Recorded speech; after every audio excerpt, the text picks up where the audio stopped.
नमस्कार, आप देख रहे हैं श्री गंगा न्यूज। इस समय हमारे साथ में लोकसभा प्रत्याशी निर्दल पिंटू साहनी जी हैं, जो कि एक अधिवक्ता भी हैं। अब जनता के समस्याओं के निस्तारण के लिए लोकसभा चुनाव में आ रहे हैं और किस तरह से अपनी दावेदारी मजबूत करेंगे, क्योंकि गोरखपुर सदर सीट की बात की जाए तो लगभग लगातार 1998 से यहाँ पे मंदिर का कब्जा रहा है। 2017 में योगी आदित्यनाथ के मुख्यमंत्री बनने के बाद ये सीट खाली हो गई थी, जिस पर उपेंद्र शुक्ला चुनाव लड़े। फिर कैबिनेट मंत्री डॉक्टर संजय निषाद के लड़के प्रवीण निषाद सपा के सीटों पर चुनाव लड़े और जीते। उसके बाद लगातार सदर सांसद रवि किशन 2019 में चुनाव लड़े, वो जीते। अभी दोबारा पार्टी ने उनको विश्वास जताया है, उनको टिकट भी दे दिया है। किस तरह से उनको आप टक्कर देंगे, क्योंकि लगातार मंदिर का कब्जा इस पर रहा है। मुख्यमंत्री योगी आदित्यनाथ का शहर है यहाँ पे, तमाम इसमें कार्य भी हो रहे हैं, जिसको लोग गिना भी रहे हैं। यहाँ से सपा प्रत्याशी काजल निषाद भी चुनाव मैदान में है, तमाम उसको आवाज़ों को उठाती रहती है समस्याओं को लेकर। कैसे इन सब चीज़ों को आप टक्कर देंगे? पहले तो सर्वप्रथम आपके गंगा न्यूज़ के दर्शकों तथा पत्रकार बंधुओं को बहुत बहुत बधाई एवं शुभकामनाएं देता हूं। अब रही बात, अगर टक्कर की बात करें तो हमारा टक्कर किसी से है ही नहीं। पहला तो ये है कि हम तो मुद्दे पे लड़ रहे हैं चुनाव।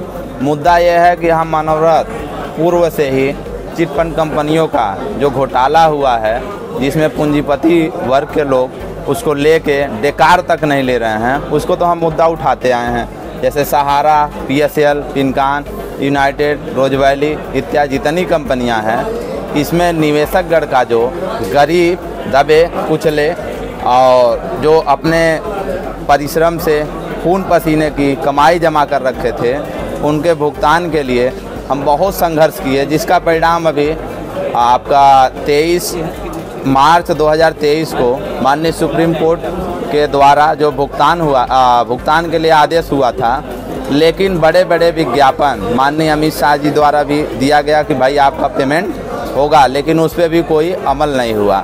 तो इसको हम अब तक लड़ते आए हैं। अब तक सड़क तक लड़ते थे, अब सदन से लड़ने के लिए एक बार मौका लोग दें और वहाँ जाने के बाद जितने कंपनियों में लोगों का पैसा जमा है, प्रथम प्राथमिकता रख के गरीब और परिश्रम से जो कमा के अपना पैसा जमा किए थे, उनका पहले वरीयता रख के उनका पैसा भुगतान कराएंगे। अच्छा, दूसरी बात रही यहाँ तो स्थानीय मुद्दे बहुत से हैं।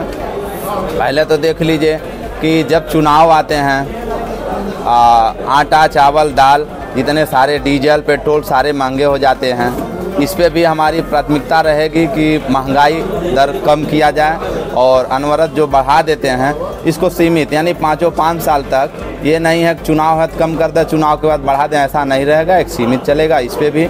और रही बात रोजगार की, तो वैकेंसियाँ आप देख ही रहे हैं कि कितनी वैकेंसियाँ आ रही हैं और उस वैकेंसी में केवल और केवल पेपर कराए जा रहे हैं। पेपर लीक करा के उसको इतनी पेंडेंसी हो जा रही है कि आप कोर्ट तक दौड़ते दौड़ते पता चल रहा है 5 साल 7 साल लग जा रहे हैं। ये सब सारी चीज़ें सुधार के लिए हम लड़ रहे हैं। और सुधार के लिए अगर बात किया जाए तो एक अधिवक्ता भाई ही जो विद्वान है, संसद में जब चुन के जाएगा तो वही क्या करेगा, सारी चीज़ सुधार कर पाएगा।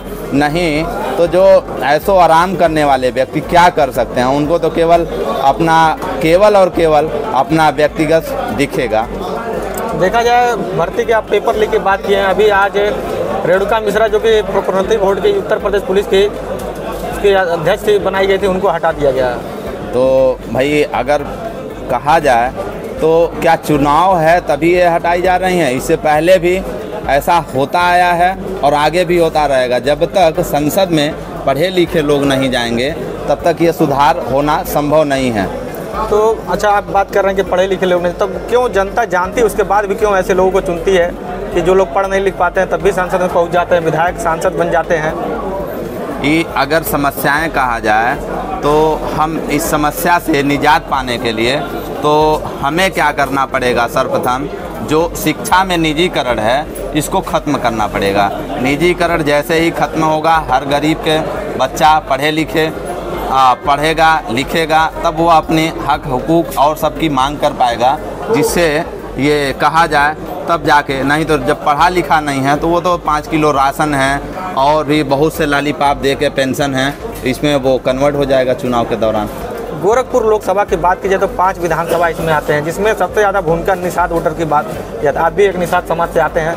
तो निषाद समाज के लिए किस तरह से आप उनके मुद्दों को उठाएंगे? क्योंकि तमाम समस्याएं, पार्टियां तो बनती हैं, कई लोग इसको लॉलीपॉप भी देते हैं, लेकिन उनकी समस्याओं का निस्तारण नहीं हो पाता। तो अभी हमने आपसे कहा ही, शिक्षा की बात करें तो सबसे कम पढ़े लिखे निषाद में ही हैं। ओबीसी एससी जितने आप देख रहे हैं उसी में मिल रहे हैं। तो हम तो शिक्षा की निजीकरण की बात कर रहे हैं कि वो होवे न करे, समानता हो। जो पूंजीपति हैं, गरीब हैं, मिडिल फैमिली के हैं, सबको एक क्वालिटी की शिक्षा दिया जाए, जिससे जब पढ़ेंगे लिखेंगे सारी चीज़ सुधार होगी। तो ये थे हमारे साथ में लोकसभा प्रत्याशी निर्दल पिंटू साहनी जी, जिन्होंने साफ तौर पे अपनी बातों को रखा। लोकसभा चुनाव के लिए अपनी जो मांगे हैं उसको लेकर उन्होंने साफ तौर पे कहा कि हमारी किसी से लड़ाई नहीं है, हम अपने मुद्दों पे चुनाव लड़ेंगे और जनता के बीच में जाएंगे। यदि हम लोकसभा में चुनकर जानते हैं तो उनके समस्याओं का निस्तारण करने का काम करेंगे। श्रीगंगा न्यूज़ के लिए अंकित साहनी।